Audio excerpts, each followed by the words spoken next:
2 দিন আমি বিধানসভায় এসেছিলাম এবং আমাদের সিটিং অ্যারেঞ্জমেন্ট সম্পর্কে আমি মাননীয় সচিবের কাছে বারবার আবেদন করেছিলাম যে আমাদের এই প্রথম সারিতে 3 জন বসবেন এবং 3 জনের বসার সুব্যবস্থা নেই এবং বিরোধী দলের দলনেতা যে বসার সুব্যবস্থার জন্য আমি বলেছি আলাদা করে এটা যেন চিহ্নিত করা হয় এবং পেছনের দিকে এখানে 4 জনের ব্যবস্থা হয়েছে কিন্তু তাদের পা রাখার যে বিষয়টা কম্পার্টমেন্ট এই বিষয়টি আমি বলেছি কিন্তু আজকে এখানে এসে দেখলাম যে সমস্ত ব্যবস্থাপনা গ্রহণের কথা ছিল একই ব্যবস্থাপনায় ওনারা বলছেন এখানে বসার জন্য এই সম্পর্কে আমাদের আলোচনার দরকার।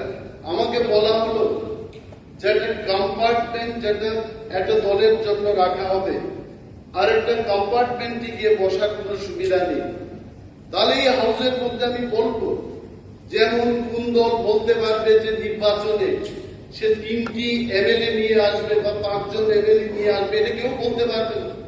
আজকে ধরে নি যদি এখানে 5টা দলে বিরোধী দল নির্বাচিত হয়ে আছে এবং 2 জন করে 4টি দলের যদি নির্বাচিত হয় তাহলে 8 জন হবে।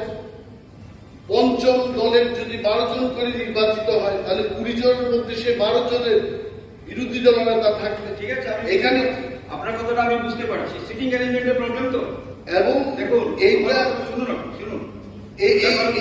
এটা হবে, এটা আপনার প্রস্তাবটা ঠিক আছে, পরে এগুলি বিবেচনা করা হবে বলছি। শুনুন, কিন্তু আমাকে আজকে দায়িত্ব দেওয়া হয়নি, আমাকে শুধু দায়িত্ব দেওয়া হয়েছে অধ্যক্ষ নির্বাচনের প্রক্রিয়াটা পরিচালনা করার জন্য।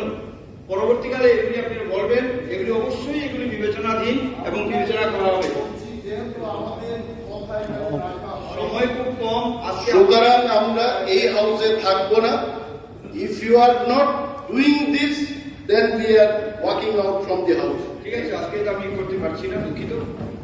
কারণ আমাকে যে দায়িত্ব দেওয়া হয়েছে শুধু নির্বাচনের দায়িত্বটা দেওয়া হয়েছে, অধ্যক্ষ নির্বাচনের বিষয়টা শুধু আমি দেখব।